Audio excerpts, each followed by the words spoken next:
I'd like to welcome our guests and our distinguished panelists here. We're joined by my dear friend and colleague, Ranking Member Dr. Vern Ehlers. This is a particularly exciting meeting. I'm supposed to guess, I say, the hearing will come to order. So now, having said that, we can get to what really...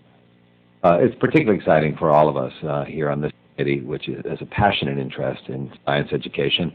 The Speaker of the House, Nancy Pelosi, is particularly committed to this issue, as our committee chairman, full committee chairman, Bart Gordon. And I want to also single out Eddie Bernice Johnson, who was previously the ranking member of this. Sadly, Ms. Johnson cannot be with us today due to the death of her mother.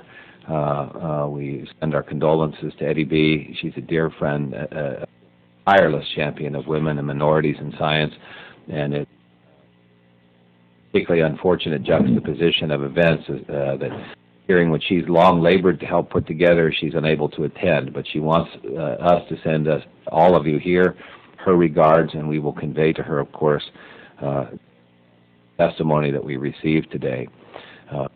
Women are receiving PhDs in steadily increasing numbers. In fact, in some fields, women have achieved parity with men at the graduate level. Unfortunately, however, they still hold only 28% of full-time science and engineering faculty positions and only 18% of full professor positions. Today's hearing will explore what happens to the available pool of women who have stuck it out all the way through a PhD. Those accomplished women leave academia in greater numbers than men, and those who stay in academia continue to be promoted, recognized for academic achievement, and paid at lower rates than their male colleagues. A National Academies panel recommended that the Department of Justice and other enforcement agencies put more effort into enforcing anti-discrimination laws on university campuses. However, the same panel implied that the most intractable barriers to women in academic science and engineering are intractable precisely because they will not be overcome through even the most rigorous enforcement of the law. These are barriers created not by willful individuals or institutions. Rather, they're barriers created by the collective effect of many small and usually subtle incidents of subconscious bias on the part of well-intentioned individuals, and even by some of the seemingly gender-neutral practices in academic science and engineering. We invited today's witnesses to help us understand exactly what the barriers are, how we might continue to break them down, and specifically how the federal research agencies can improve the status of women in academic science and engineering. We cannot afford to continue losing our best and brightest women, or minorities for that matter, from academic science and engineering careers. The seeds of progress in U.S. competitiveness, security, and well-being are formed in our college and university research laboratories. Interaction and collaboration of diverse individuals with differing perspectives enriches the entire process and stimulates even greater discovery and innovation. I'm particularly interested in the importance of role models and mentors, both for my minority students and women students, because I believe that is absolutely critical. Most of us who went on and got doctorates can point to someone in the pipeline who inspired us and led us to believe that we too could do what they're doing, and that it is worth the effort and time and price to get there. And so I'm particularly interested in your thoughts on that as well today. I also want to note that this is the first in multiple hearings that we plan to hold in this committee to look at the involvement of women in STEM fields. In fact, we'll hold a hearing soon on how we might encourage more girls to stick with math and science studies through high school, college, and beyond, since attrition occurs at every step of the way. Today we're looking at the attrition at the completed end of the continuum, so to speak, folks who have obtained PhDs, but there are so many qualified young girls and women who have the mental capacity and the interest, but for some various reasons along the way, we lose from the pipeline in the STEM fields, and we want to do what we can to stop that and encourage greater continuation of the studies. So I want to thank all of the witnesses. As you can see, we'll introduce them in a moment. A particularly capable and impressive panel, and at this point I'll recognize my dear friend and colleague, Dr. Ehlers. I see we've been joined by Ralph Hall, the senior member of our committee. Ralph, thank you for joining us. Dr. Ehlers? Thank you, Mr. Chairman. Thank you very much for holding this hearing. It's a very important topic. Understanding the difficulties that female faculty face is challenging. The climate is changing, but it is still an uphill battle to get faculty of either gender to have frank conversations about this historically volatile topic. Nevertheless, as the National Academy's 2006 Beyond Bias and Barriers report pointed out, higher education must change both the culture and structure of its institutions so that obstacles to women advancing in science and engineering are removed. I have spent a lot of my time in Congress working to improve STEM education at the K-12 levels. And I have to comment that today's topic is not as distant from elementary and secondary education as you might think. Without role models along every step of the way, we face an impossible task to encourage young girls to pursue careers in science and engineering. And it's very important to have elementary and secondary school teachers who are female and obviously enjoy math and science. Best role models tend to be happy ones, not women who are regretting their decision to stick it out in science and engineering, because they are perhaps subject to pervasive negative attitudes from their colleagues. Students are quick to recognize which professors like their jobs, and the students will be influenced accordingly about their own career goals. I have been fortunate to have female colleagues in physics from the time I was an undergraduate student at Calvin College, straight through my graduate studies and to my time as a physics professor. But of course, these women were always far outnumbered by their male colleagues.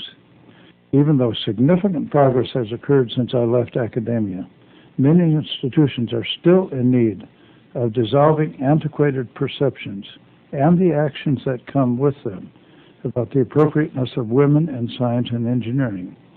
And female students occasionally must also dissolve their perceptions. I've always made a point in speaking to my students and to the public about this issue to point out how strange it is in America.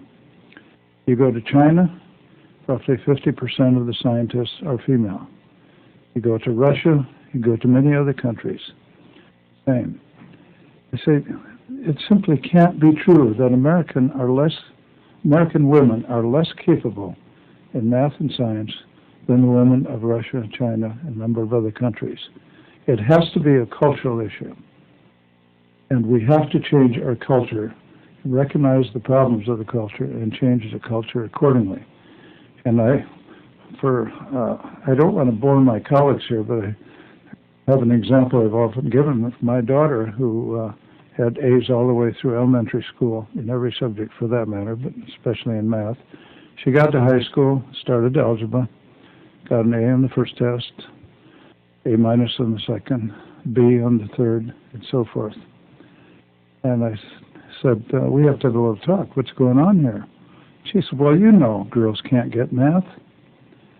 She had never had that perception through 8 years of education. She got to high school, that was the perception, and she felt she had to meet it.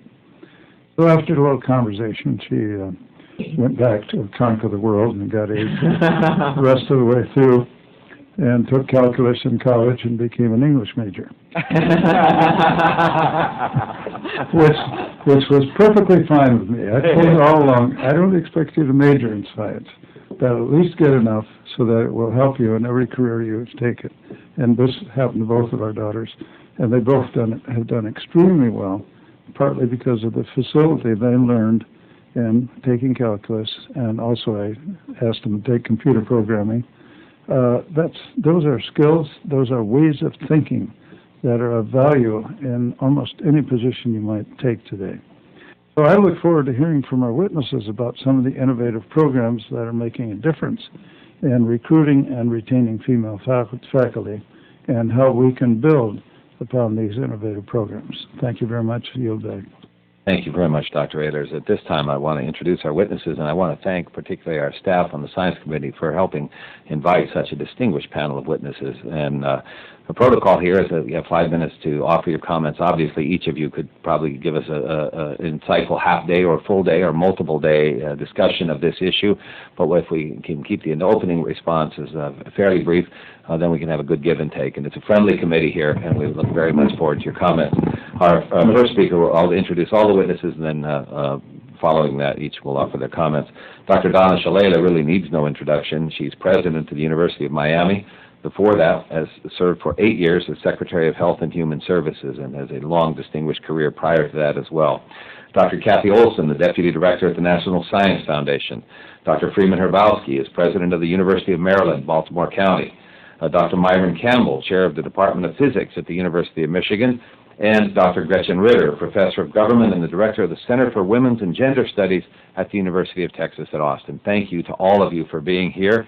As our witnesses, as I mentioned, we'll have a 5-minute testimony, and if any other members wish to offer comments, they'll be invited to do so. We've been joined by Dr. Jerry McNerney from California. Dr. joining us. We'll start now with Dr. Shalala. Thank you. Thank you very much, Chairman Baird, Ranking Member Ellers, and members of the subcommittee. Thanks for the opportunity to testify, and I'm going to specifically testify on the report of the National Academy of Sciences, Beyond Bias and Barriers, Fulfilling the Potential of Women in Academic Science and Engineering, a panel that I chaired for the National Academy of Sciences. I'm a member of the Institute of Medicine of the National Academy. The report finds that while the U.S. clearly must take steps to maintain its scientific and engineering leadership in a climate of increasingly economic and educational globalization, we cannot take advantage of our talent and our human capital because women face significant barriers in every field of science and engineering. This crisis calls for a transformation of the academy, which requires action by educational leaders and the support of federal funding agencies, of foundations, of government agencies, and of Congress. Eliminating gender bias in university requires immediate and overarching reform and decisive action by university administrators, by professional societies, by government agencies, and by Congress. Let me talk a little about our findings. I don't want to take too much time from my other very distinguished colleagues. We found that women have the ability to drive to succeed in science and engineering. Women who are interested in science and engineering careers are lost at every educational transition, which is a point that you made, Mr. Chairman. The problem is not simply that loss through the pipeline, because in the rank of full professor at the top research universities, women on the average hold less than 15% of tenured faculty positions in the social, behavioral, and life sciences, and dramatically less than that in all the other fields of science and engineering.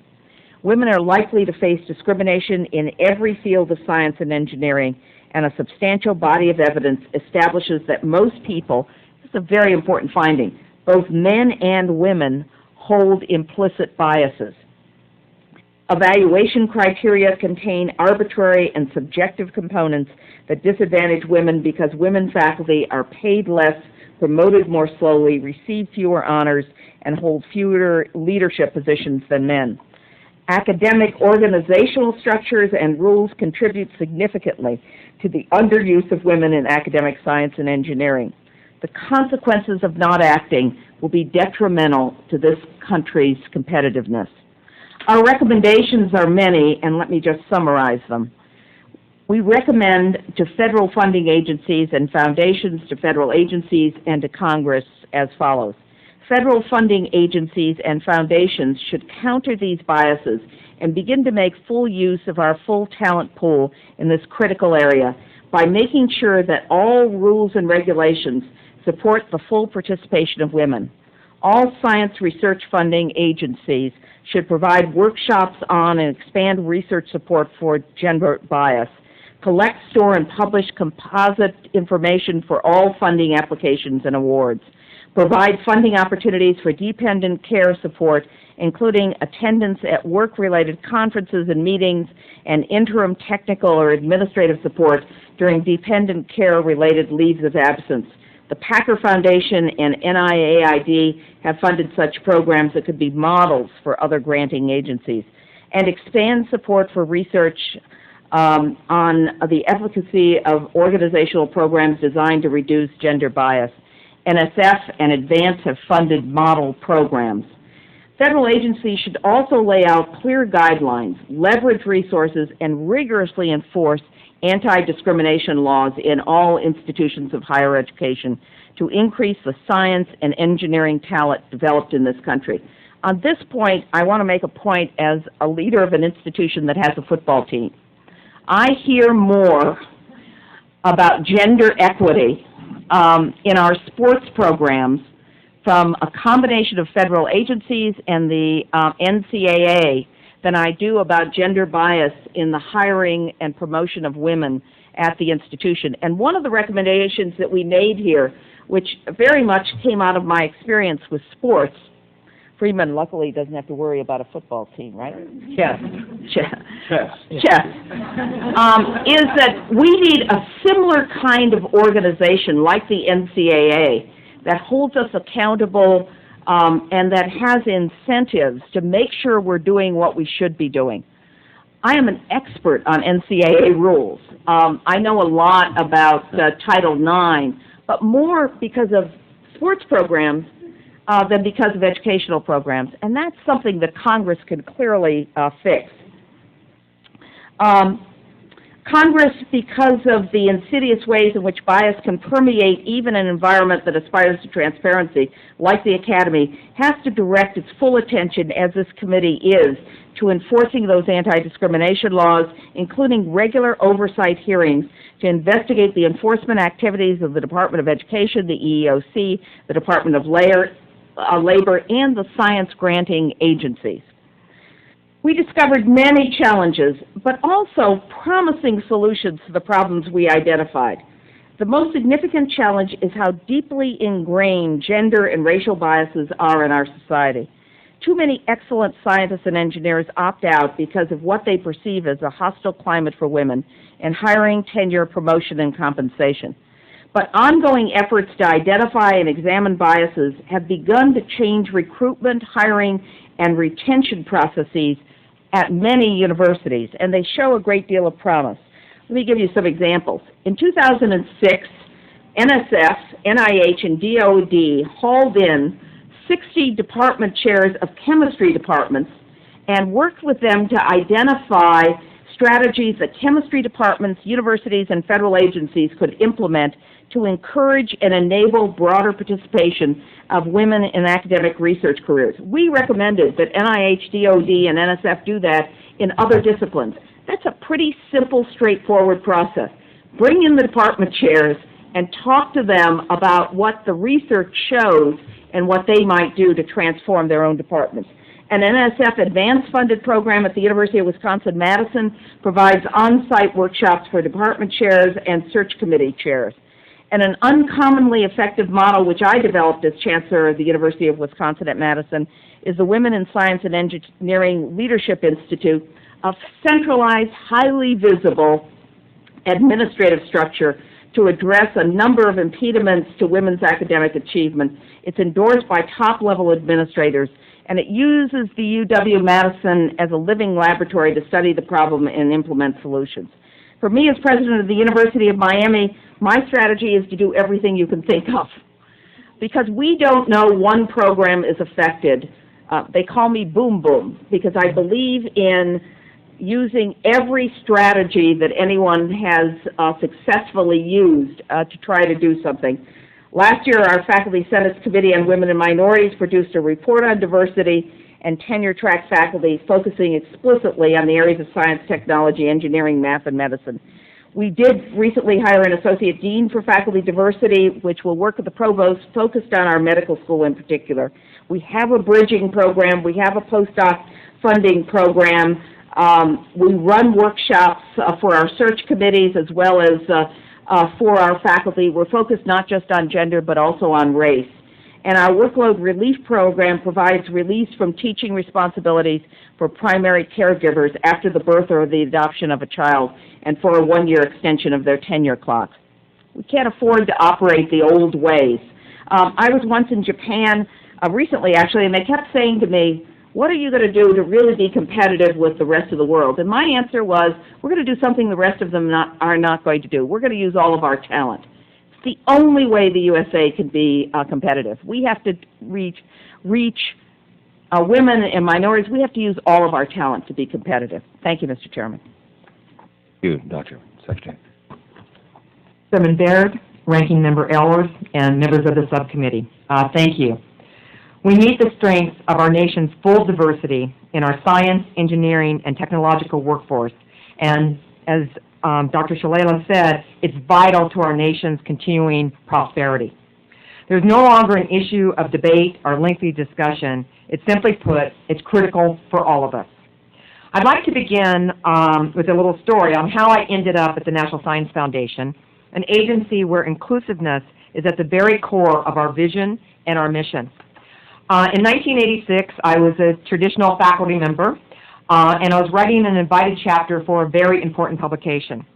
That was in the days when most of us only had dot matrix printers, and I don't know if you remember that. But the secretary had the one and only crisp laser printer that could produce a polished manuscript. So my department chair walked in when she and I were working on my manuscript, and he asked me pointedly, "Can't you type?" in front of the whole department. Now, I want to know how many men have been asked that question. Well, I can type, and I laughed it off, but what I did is I went in and typed a letter and printed it out on my dot matrix printer to the National Science Foundation, where I had spent time as a visiting scientist. They had recently asked me to consider returning permanently, and I knew that my contributions were valued there, so I used, as I said, my dot matrix printer, and I subsequently moved to Washington. I want you to know that I've never forgot that incident. Obviously, I'm telling it.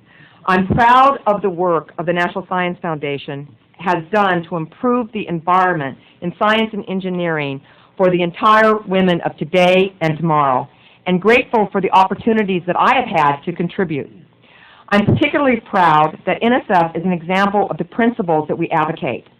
NSF has numerous senior women in scientific and administrative roles, serving on our advisory committees, our committee of visitors, as reviewers, and as principal investigators on our major grants. We take the advice of our Committee on Equal Opportunities in Science and Engineering, CEOS, Dr. Vermette and I just spent an hour with them today, very seriously, and are constantly improving in order to stay in the forefront of inclusive management. All of our managers and supervisors are trained in and are held accountable for good diversity management. And our newly instituted ongoing merit review training for program officers will include discussion of implicit bias, based on your report, both its potential impact on the review processes they shepherd, but also on their own decision making.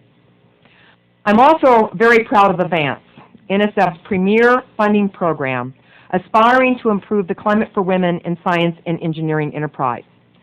From its inception in 2001, ADVANCE funding has gone to 58 institutions of higher education, all different types and sizes of institution, in 36 states, the District of Columbia, and Puerto Rico. We know that what works in one institution or in one place may not work for all. And again, you notice that in terms, boom, boom, you're going to try it all. Therefore, we've been careful to diversify these initial grants to ensure that in total, the lessons learned will have broad applicability. The idea behind ADVANCE is simple.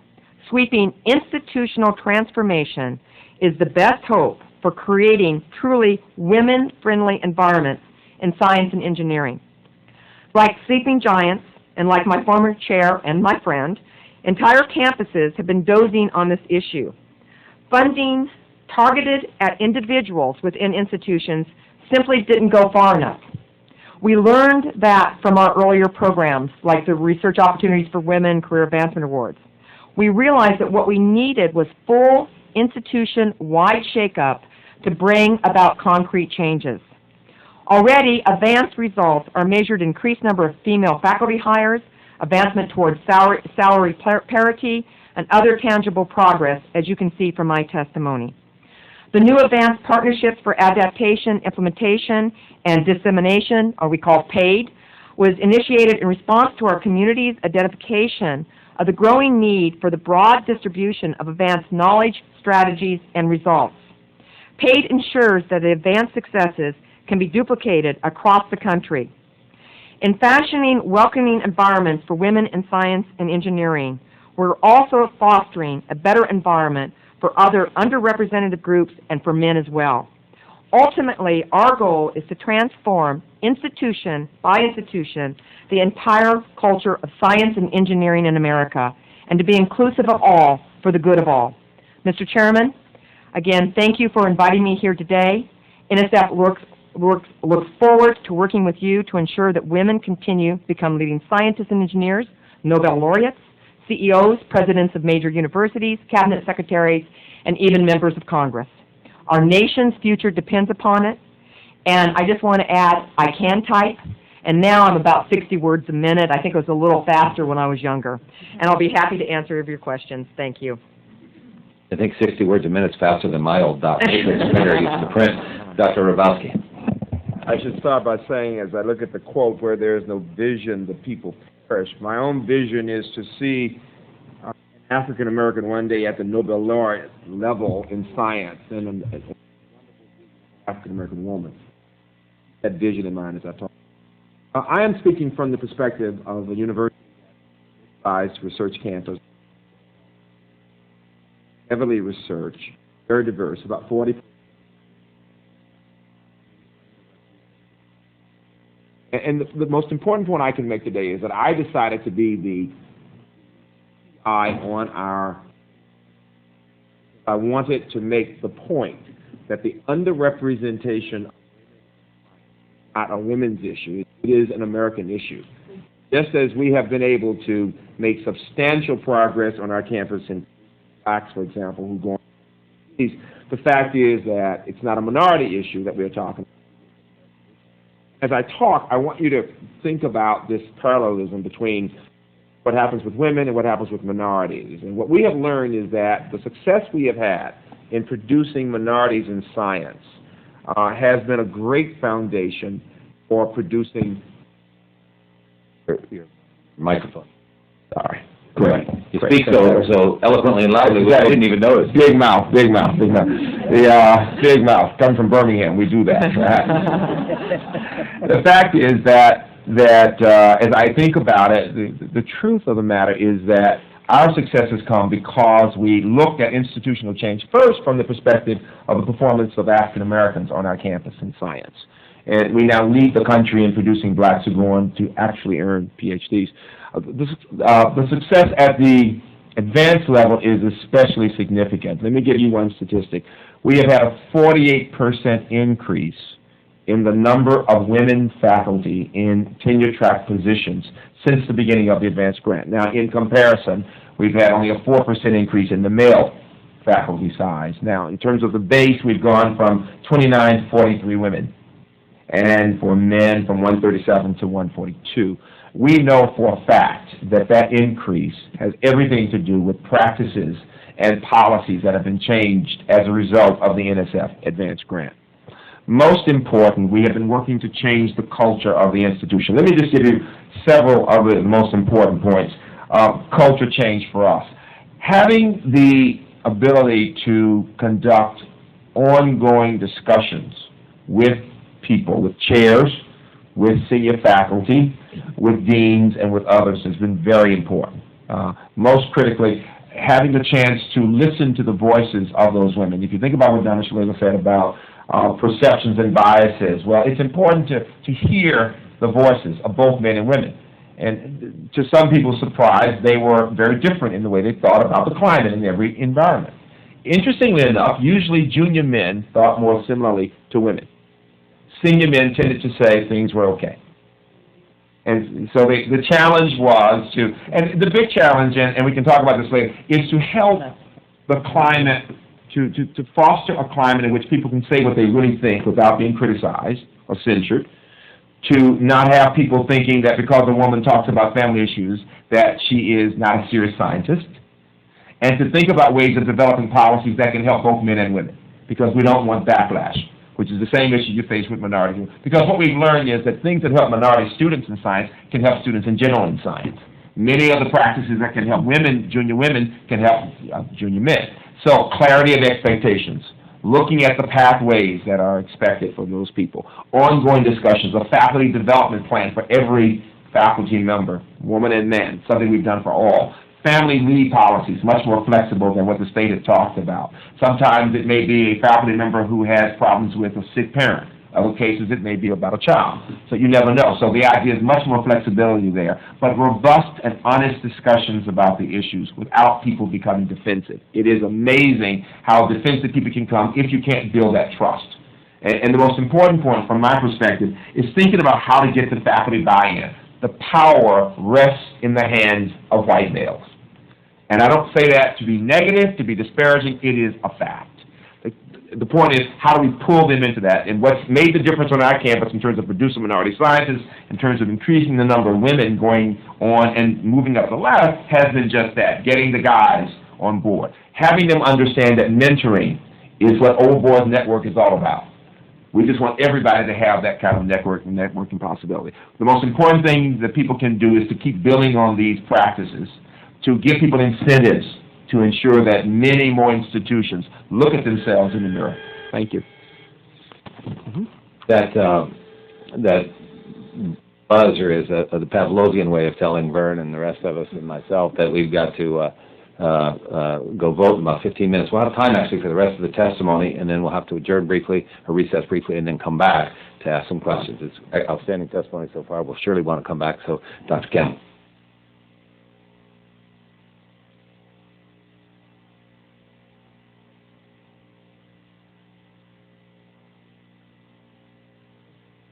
Oh.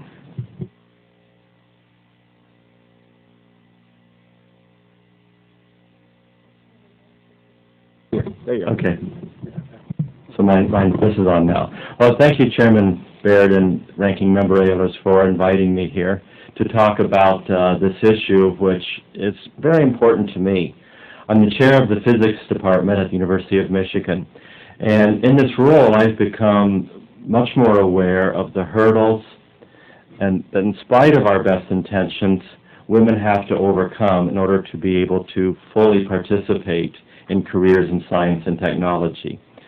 As other members have said, we need all of our talents to move forward. In your opening statements, you mentioned that in STEM fields, women comprise about 18% of the senior faculty. In physics, I'm sorry to say it's worse. It's about 5%, probably one of the lowest. The physical sciences have many stages between student and practitioner that people have to go through: undergraduate, graduate, postdoc, assistant professor, and so on. And it was pointed out there's a disproportionate attrition at every single stage. Consequently, the fraction of women who become full professors, as it is now about 4%. And in trying to understand these issues and how to work on addressing these issues, I've come to 4 key understandings about the problems. And as you've just said, one of the first one is all of us have a responsibility to remove the barriers and affect change. I was at a faculty meeting when this topic came up, and all heads turned toward the few women who were in the faculty meeting saying, what are you going to do about this issue?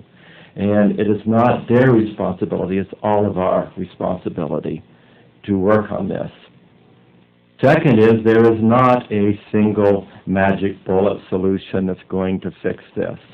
There are going to be many small steps required to be taken to address this issue.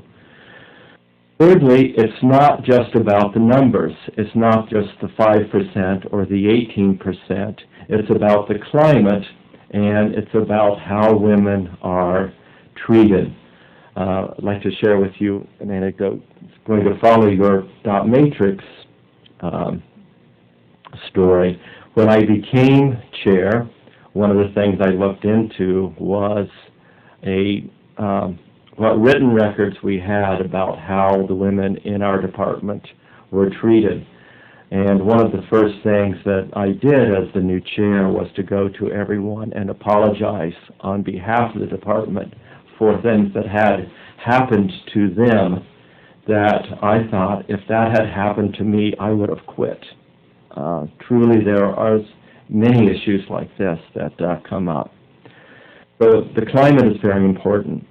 And finally, all of the things that we value in our physics department, our first-rate research, our excellence in teaching, our community outreach, all of this is being placed at risk by us not dealing with these climate issues.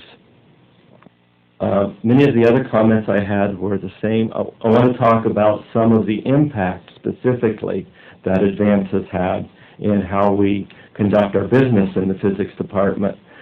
One of the key things is understanding better how to do searches for new faculty. And many different aspects come into play here. One is an understanding of how to read letters of recommendation. And once I looked at that a little bit and went back and looked at letters of recommendation, from people that I know do know better, there is a lot of bias still in the letters of recommendation that has to be stripped away before you can accurately evaluate a candidate. The second thing is that we need to have a large pool of candidates. We cannot do a narrow search where we're looking in a field that may only have 2 or 3 candidates per year in the whole country. We need to look broadly. Implementing these solutions over the last 4 years, the number of offers we've been making have gone equally to men and women. Unfortunately, the acceptance ratio to Michigan for those offers has not been that. And that's caused me to say, well, we now have to turn our attention towards what do we need to do to bring more women to the stage of being able to apply for faculty positions. And that's going to bring me briefly to my recommendations. One is encourage NSF to continue the advanced program. It's been extraordinarily valuable. The second is I would also encourage NSF or other funding agencies to provide postdoctoral fellowships in the same way that they provide graduate fellowships. The key thing here is not to provide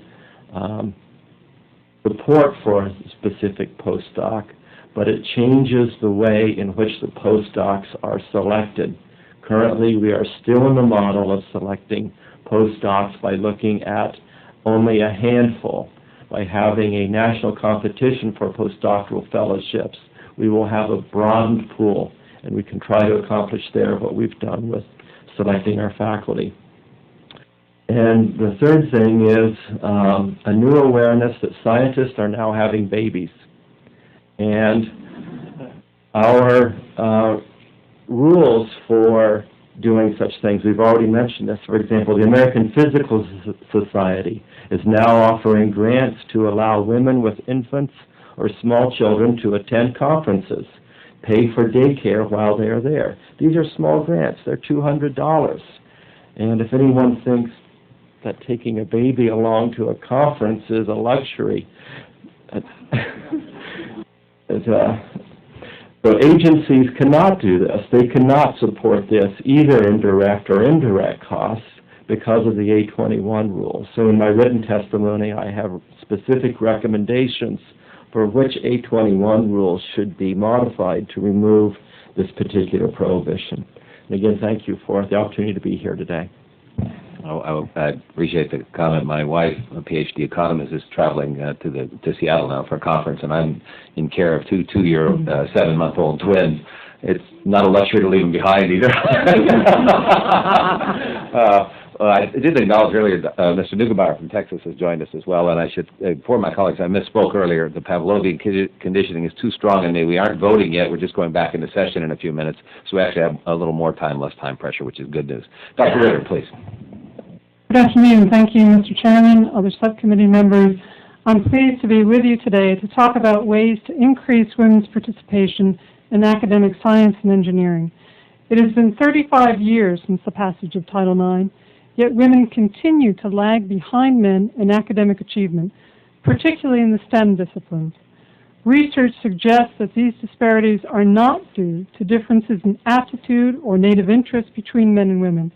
Rather, the causes lie elsewhere, in the institutional structure and culture that discourages women's participation in science and engineering and limits their potential for success in those fields. While the era of explicit sex discrimination in higher education may be fading, hopefully fewer dot matrix moments, Implicit bias continues to play a significant role in determining opportunities for entry and advancement for women, as well as minority faculty members. There remain 4 great barriers to women's advancement in higher education: climate, which we've talked about today, professional assessment and rewards, work-family balance, and the absence of senior women. On this last barrier, I contend that the presence of women in senior ranks has a large impact on the overall institutional climate, on the strength of mentoring programs, on the impact of implicit bias in assessment, on the visibility of positive role models, and on the creation of a family-friendly institutional culture. In addressing these barriers, universities should design programs that emphasize 4 features: accountability, assessment, continuity, and leadership. Assessment will allow universities to determine whether their efforts to recruit and retain women faculty are successful, and if not, how they might be redesigned to increase the likelihood of success. Regarding continuity, efforts to increase women's participation take sustained, continuous commitment to make a lasting difference. All too often, institutions put together a program, they do a good job, and then they stop. And when they stop, progress in recruiting and retaining women stops as well. We have to keep going. We have to sustain these efforts for the long term. It's not a short-term effort. What role can the federal government play? First, the NSF should expand the advanced program beyond individual campuses into other fields where women and minority faculty are underrepresented, particularly, I would argue, the social sciences, because that will help with other areas. Social scientists really supply us with much of the research we need to understand these institutional barriers.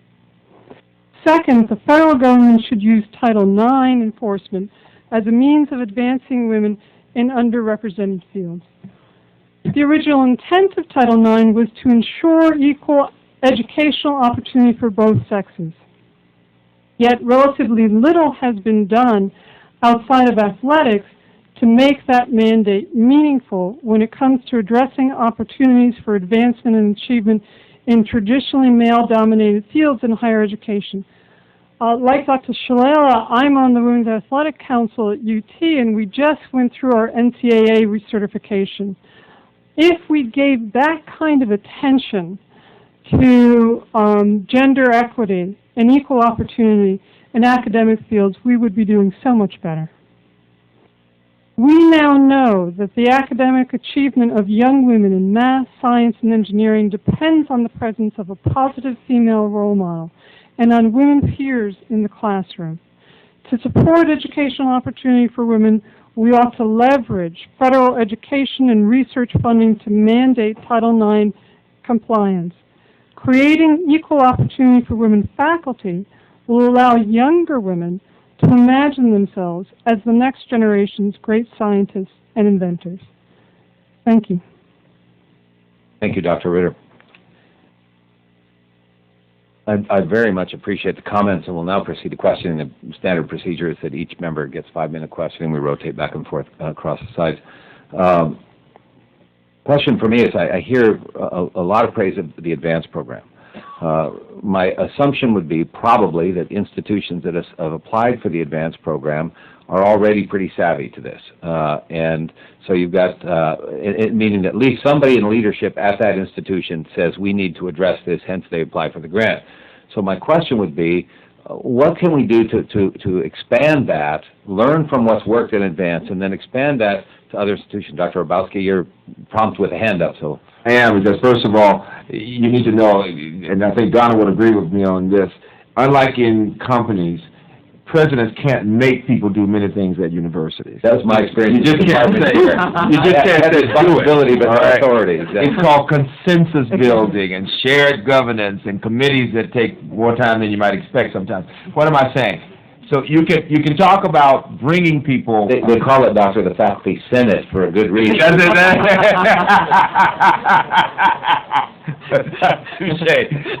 I will tell you this, it seems to me that the people who are applying have some people on that campus who realize their issues. But one of the reasons they're applying is there are challenges. Now, this is one thing that I have to say, and I can say this as an African American. I have met so many scientists who are not aware of the issues, or who don't necessarily believe there are these issues, and they're good people.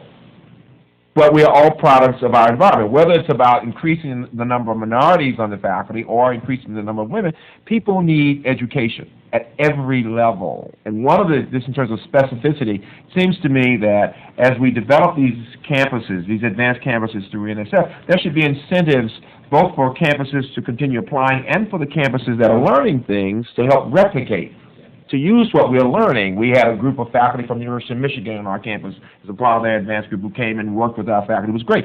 And so I think we need incentives, though, to do that kind of work. I also think that as we think about all the NSF funding that goes out into the campuses, we need ways of substantively tying these issues together.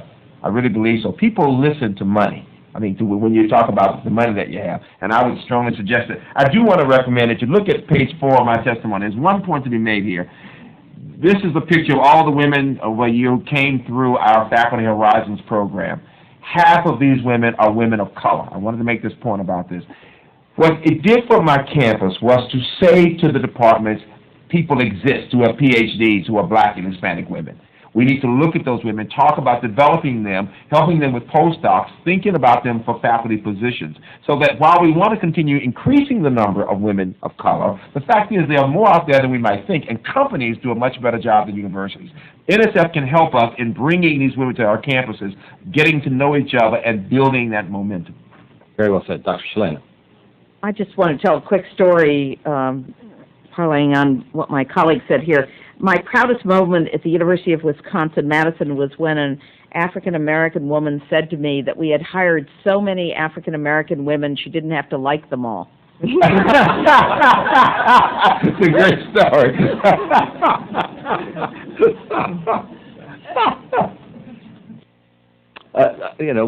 We've tried to embody this earlier. I acknowledge staff. I should note that when I mentioned staff, the senior staff are both doctorates in science, and they're both sitting right next to us, both women. This committee, particularly under Vern Ayler's leadership on the Republican side, but Bart Gordon on the Democratic side, has made a commitment to embodying this. You mentioned incentives, Dr. Hrabowski. One of the things I note that when you apply for tenure, it's basically your personal research productivity. You get about 0 credit for having mentored, and I've been through this process, for having mentored young students. And so the incentives for our faculty to bring young students along the line and move them into the track towards graduate school is near nil. I don't know if you've identified any institutions that include some credit for mentoring or graduate student acceptance or admission along the way, but it'd be an interesting thought. Or if you've included in your own practices, if you have a faculty member who mentors young students, do they get credit? Because my experience has been many times women faculty are particularly more interested in bringing along the next generation, but at their own detriment when it comes to tenure application. Any thoughts on that? Dr. Olsen? Actually, I want to have a couple things. First of all, you know that we actually provide presidential awards for mentoring, and his institution has won, I think, 2. We are also, in the Competes bill, has some interesting comments on mentoring that the National Science Foundation is taking to heart. And we have also, in geosciences at NSF, is requiring for the grants that when they have graduate students in that they talk about the mentoring within that grant. So we're really moving towards that because we know that mentoring does work. I'm sorry. Dr. Ritter, you look like you may have a thought on that. Yes, I think your point about women and minority faculty doing more than their fair share of the mentoring is a real concern. I think what often happens, what's been noticed at our institution and happens elsewhere as well, is a lot of women get stuck at the mid-level and never make it to the senior level, essentially because they're taking up more of a service burden because there are too few of them.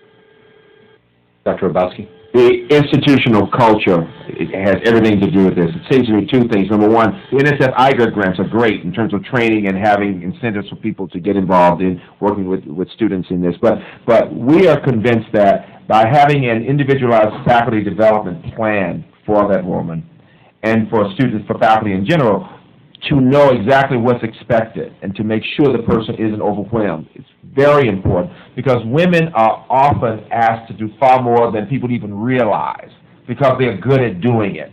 And we need a culture, though, that makes sure somebody is looking with that young woman to make sure she's not overdoing in some areas that will not help her move towards tenure. Dr. Ayers. I'm going to move to Dr. Ayers, it's all right, because with time ticking. Thank you, Mr. Chairman.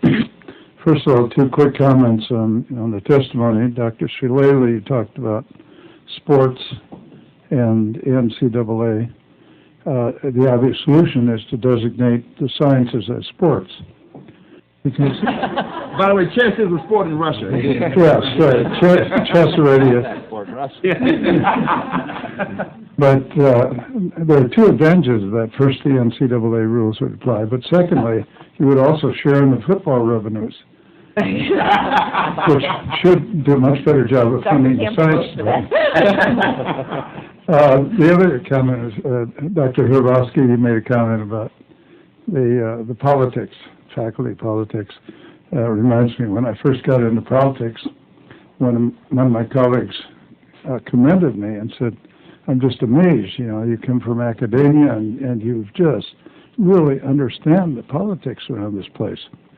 I said, well, frankly, this is real politics. It's a lot easier than academic politics. Where the pie is much smaller. Yeah. Anyway, back to business. Pardon me. First of all, a question, insight from any of you on this. There are some professions that have done pretty well at achieving close to 50-50. Medicine, law, that's not so much a science, but nevertheless it was traditionally male. And there are various other professions. Have any of you looked at that and analyzed how that happened, as particularly in medicine, which is science related, compared to the problems you're encountering? Is there something unique about the universities that limits this? Dr. Campbell. So this is exactly something that I've been curious about. How is it that fire departments and police departments are more integrated than physics departments? How is it that the Navy is more integrated than physics departments? And part of the answer, frankly, comes from the ability to have true top-down decisions made.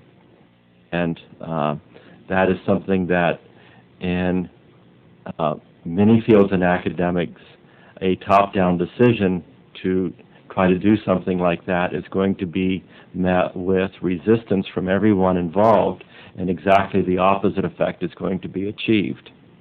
But I don't think that the kinds of solutions that we're seeing in those other kinds of fields are practical here. And so many of the kinds of things that we have to do really are changing the climate, as we've talked about, and that has to occur at the stages where the everyday interactions and the everyday decisions are being made. Thank you. Dr. Ritter, you wanted to answer that? Yes, I would just add a couple of things. One is, one issue in academia, I think, is the coincidence of tenure track with family formation creates particular stresses. I think one of the reasons why medicine has done better is that it's easier to be a successful professional and not have an 80-hour-a-week job. You can't do that as an assistant professor at a top research university. Law, actually, I think it really depends on which field of law we're talking about. There are very, very few women partners still at major firms. Okay. Dr. Shalala? Thank you very much. Actually, we've done pretty well in medical schools in terms of students and in law schools in terms of students. It still gets narrower when you go to the top in terms of tenure faculty appointments in medical schools. The reason the numbers look better is because women go into the clinical tracks. And there we can have flexibility in terms of how many hours you work. So we still see the same thing in medical schools in terms of chairman positions, tenure track positions, moving to full professors, where the numbers aren't very good. there's no question the pool is huge, and I think that's our fundamental point. Elementary and secondary education has done a terrific job in terms of encouraging young people, women in particular, to go into science. We have these huge pools at the undergraduate level. At the graduate level, it gets narrower. In the great research universities, it gets even narrower. That's true in medicine, but in medicine they have another kind of track called the clinical track, and that's where you'll see larger percentages of women.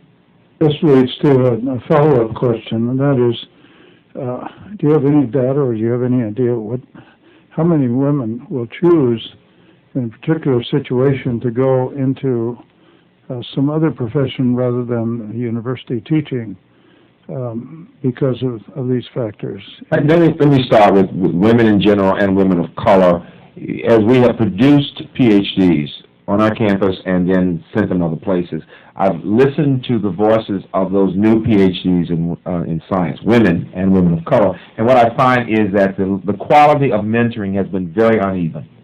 When the advisor is very supportive, you'll have a greater probability that young woman will think about postdoctoral experiences and the possibility of going into university.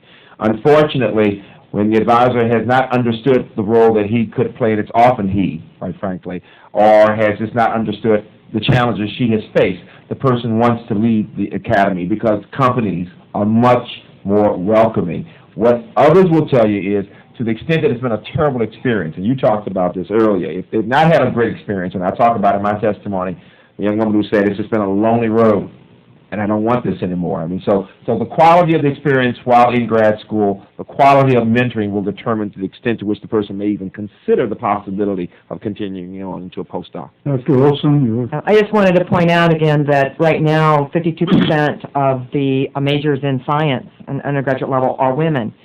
And one of the things that the National Science Foundation has been really fostering as well is the fact that a PhD really opens up the way that you think.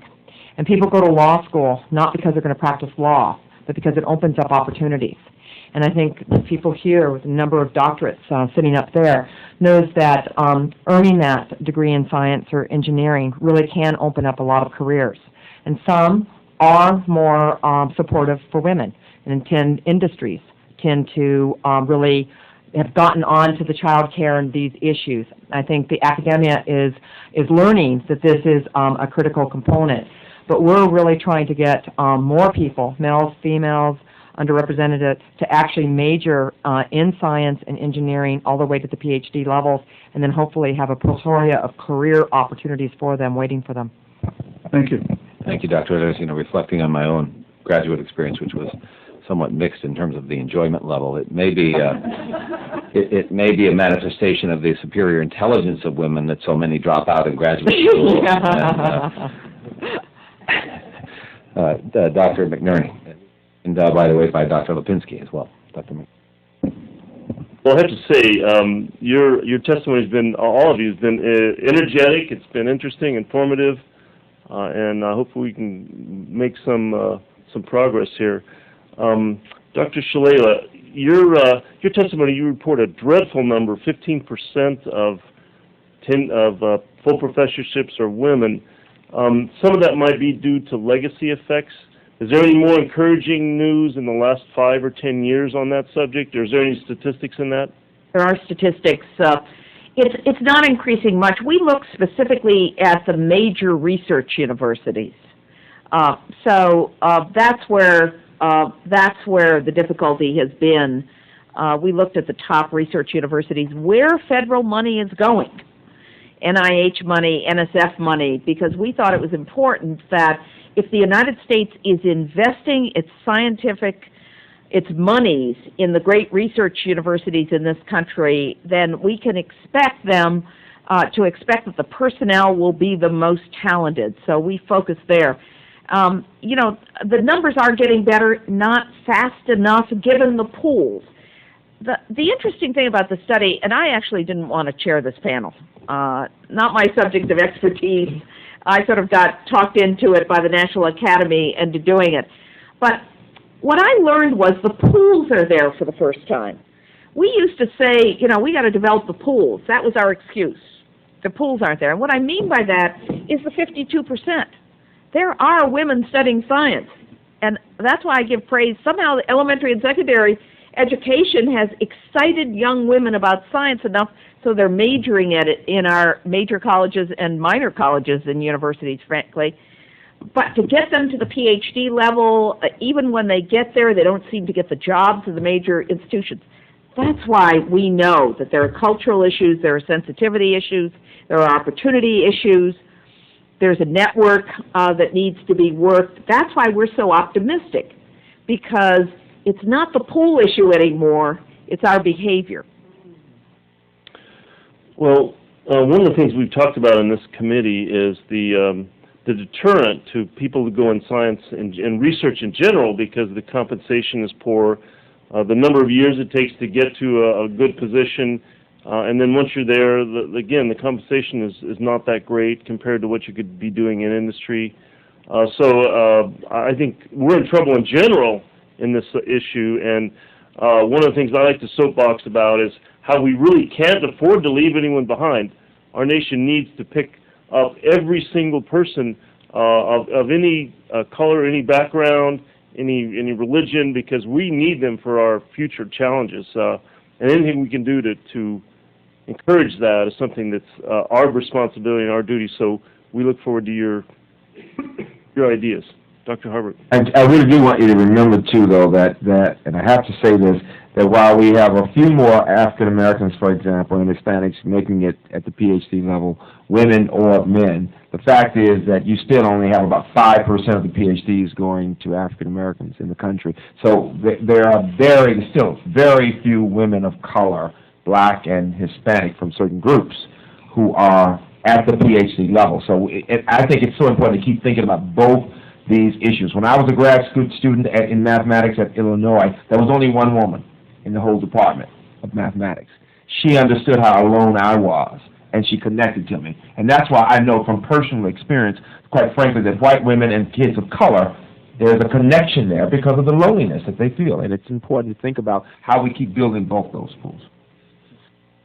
Well, what specific steps would be most effective in terms of academic roles, in terms of how getting women and people of color to move into these? Let me just suggest that for the women that we get, it's so interesting to me, we need incentives to help institutions work with the researchers, mainly the guys, to pull women in as postdocs and to pull them in to think about faculty positions and to give them the kind of support that males just get naturally in the bathroom, on the golf course, on the basketball court. I mean, it may sound trite, but it's so true that I see it all the time, that the woman just wasn't in the room when certain discussions were being held. And mentoring is a very important part of that. We still have many people who think mentoring is warm and fuzzy stuff, not realizing that we males in general get much more mentoring than we realize. Well, certainly recognize the importance of mentoring all the way from the kindergarten on up, so that's something that we could think about in our role. Thank you very much. Yes. I yield back. Economic incentives, financial incentives, and make the people listen to the money talk. Mr. Neugebauer.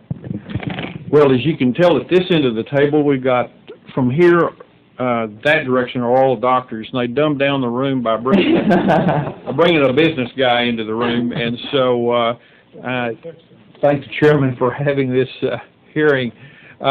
Dr. Ritter, it's always good to have a fellow Texan here, and our Red Raiders are going to, speaking of football, going to come down and visit y'all in just a few weeks. I hope you will be kind to us.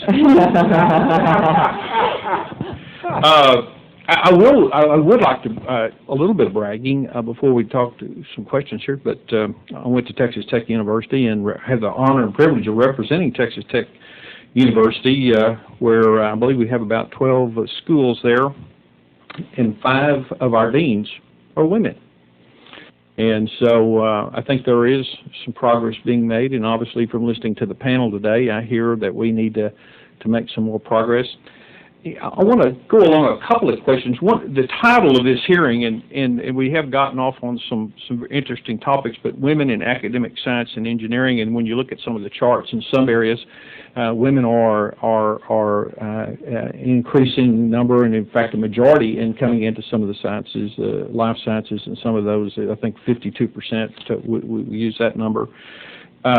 And so, a couple of questions will it take us time? I mean, I come from the traditional, and probably would happen today if I have two grandsons. I had two sons, and so we gave them Lincoln logs and erector sets and microscopes and stuff like that. And if I had a granddaughter, I'd be wanting to dress her up in dolls, and so we kind of set a precedent early on of kind of classifying what roles that young women have, and that's probably maybe a mistake on Granddaddy's part.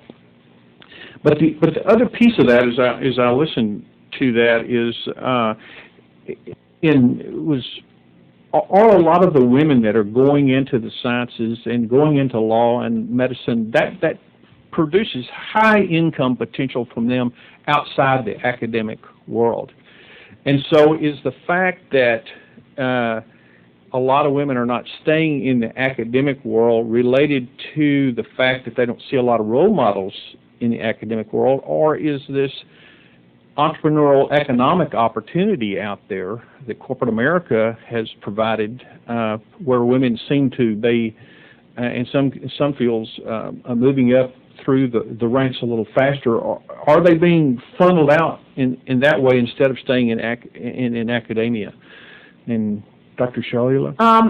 We didn't find that at all. We found that they were being turned off and discouraged moving up, that there's just no way the economic incentives of the private sector is pulling off that many women, that there really are barriers here and discouragement and a lack of encouragement, a lack of mentorship, a lack of strategies, narrow search processes. What my colleague here was talking about is, if you really want to find a minority woman in science, you can't just pick some narrow field that you're going to recruit in. You've got to broaden your recruiting opportunities, and I'm sure that Dr. Campbell found that in physics as well, that you have to try different strategies.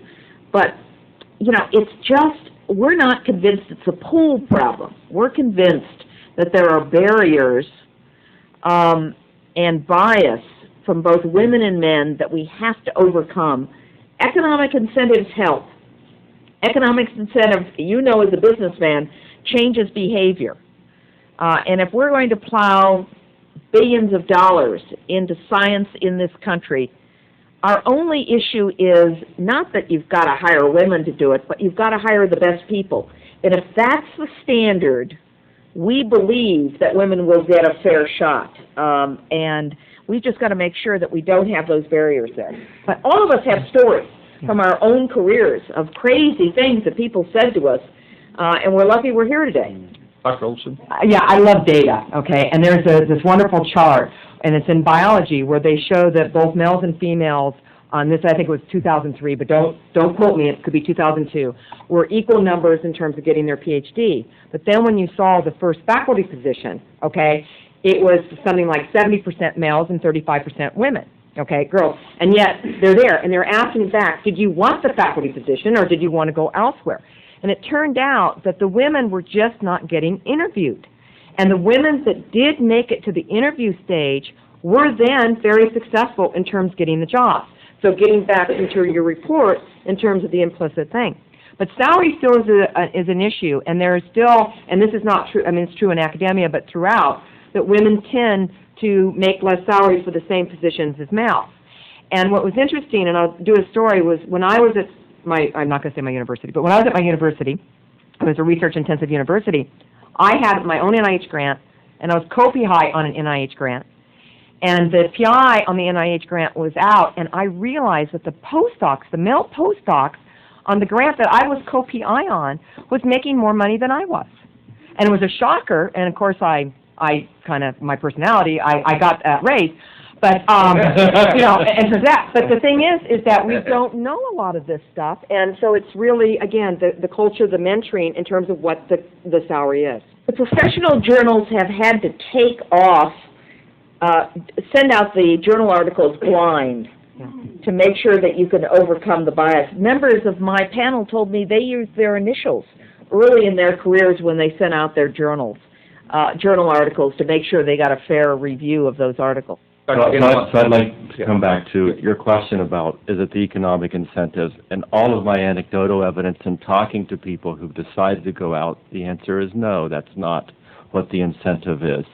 I would also like to come back to this question of mentoring. Mentoring is very important. This is one of the lessons that we've learned from Advance. And in my department, we've now instituted formal mentoring for all junior faculty. In addition, we do take into account junior faculty's mentoring of students in their tenure review process. So mentoring is something that's taken very seriously. I also want to come back to your question about how long is it going to take. Again, this was something that was sponsored by NSF and the Department of Energy. The American Physical Society hosted a meeting of all of the chairs of physics departments, and I served on the panel for that, exactly addressing this kind of issue. And out of that meeting was a stated goal that we want to double the number of women in physics departments in 15 years. And the 15 years allows us to say there's two components to this problem. There's the here and the right now, and this is something that's being addressed with Advance. And there's what are we going to do for training students who are coming up? What are we going to do for undergraduates and graduate students and postdocs? Attention has to be placed there as well. And then finally, I can't not make a football comment. Michigan also has a football team, and it's my personal goal. I want a physics department which is going to make our football players proud to say, I'm from Michigan. Dr. Hrabowski. The reverse isn't particularly true right now. Dr. Hrabowski. Two points. You may not know it, but part of the mentoring for women is teaching them how to negotiate. It is very interesting that guys go in being much more aggressive, and older guys like us can be so responsive to the aggressiveness and just assume the woman doesn't need it because she didn't ask for it. So the negotiating process is very important in all of this work. I mean, and the other point is, in terms of things that can be done, I think that, and it was something that Dr. Campbell just said, the idea of using the societies, the different disciplinary societies, right, and leveraging with NSF, with physics and chemistry and biology and the different subgroups to have sessions that focus on this. Because if people haven't been around the discussions and a part of it, they tend to see it as something that's not as serious an issue. And it needs to be known that the country sees it as a very serious issue. We're going to probably have time for just two more sets of questions, and then this time Pavlov was right. We do have votes coming up now. Having been an academician and having been through a period when diversity training and sensitivity training was big at my university, followed by a drop in enrollments, totally unrelated, just a demographic bubble went down that year, and then it became necessary to lay off a bunch of faculty, and it was taken for granted that the most recently hired faculty would be the first to go, which meant persons of color and women. And as an untenured white male faculty member, I said we ought to stop that, which meant, frankly, the woman behind me would have been able to jump me, but it was the right thing to do. But you should have seen the outcry. This was within 2 years of this sensitivity training workshop we had done, and then suddenly I said, well, wait a minute, now it only goes so far here, bringing people on board. The reason I preface with that is, without a hammer, it seems, academia likes to think of itself as superior to every other institution in the world, but we've cited examples of police, military, business, etc., that I think is actually much more progressive than the academic world. And my question would be, what kind of hammer can we use, or should we use? And related to Dr. Shalala's offer or observation about NCAA or Title IX, what would enforcement of Title IX, Dr. Ritter noted this, what would that enforcement look like? So what can we do to put some pressure on from not just the positive models, which I think are very meritorious of Advance, but real-world pressure consequences if you don't do it from federal funding or other operations? In terms of enforcement, I think there are a couple of things. One is I think that presidents and provosts need to be willing to hold their deans accountable, and deans need to be willing to hold their chairs accountable for things like whether or not they have diverse pools, for their willingness to invite diverse candidates to campus, for their ability to meet goals that have been set and agreed upon. Unless you're willing to say, you can't hire next year because you haven't made a good faith effort to diversify your pools, then it's not going to happen. You've got to have that kind of You have top-down to have that consequence. kind of accountability. And in terms of Title IX enforcement, I do think we need to be thoughtful about what effective compliance would look like there. I know there's a lot of debate about this right now, and I don't know that the right model is going to be something like the athletic model, but we can only improve on what we're doing now because currently virtually nothing's being done.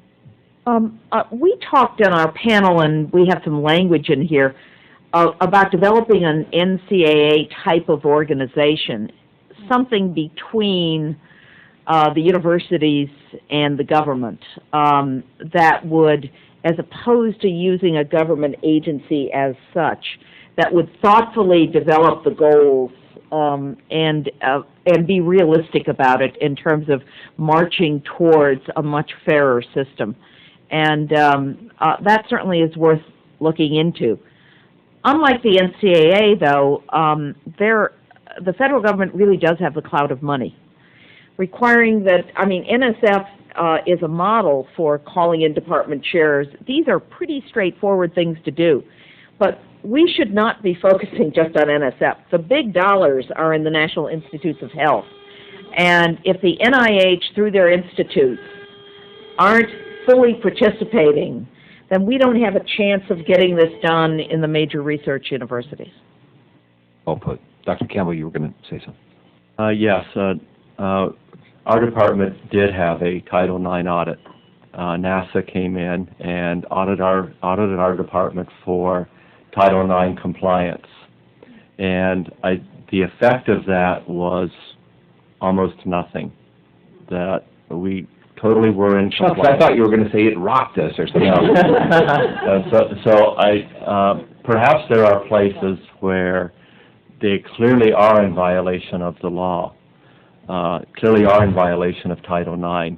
But I think it is a much, as you said in your introduction, it's a much subtler problem. It has to do with climate, and it does not have to do with a flagrant violation of the law.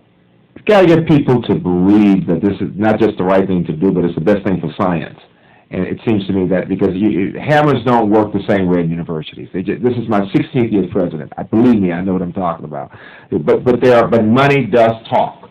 And the idea of leveraging the federal funding, NASA, NIH, NSF, in such a way that you can encourage institutions that are making a difference in this area through grants and training, for example, that will be connected to the research infrastructure in such a way that places will want to be in this.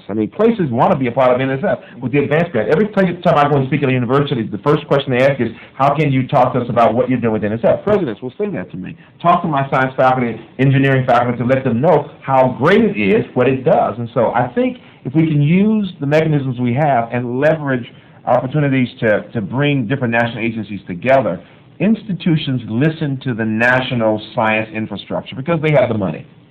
And there are ways of doing it without it coming across like a hammer, but rather in a way of highlighting the best in training and diversity and in science infrastructure. I absolutely agree with that. I really think that to get this right, we have to understand the culture that we come from. That's right. And those incentives will make a difference. But it's also professional organizations and accrediting organizations. And in addition to the major funders, the professional organizations have come a long way, but they have a long way to go yet. But it's not just good for science, it's good for America, it's good for our economy and well-being, and that's the point that needs to be infused throughout.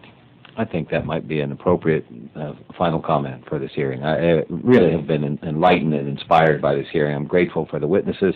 We unfortunately have to go vote, but rather than holding you here for another set of questions, because the votes can take longer than we would like, I'll just express my gratitude on part of the committee for all of your work on this, and we look forward to pursuing this vigorously in the future, and this hearing now stands adjourned. Thank you very much. Good to meet you.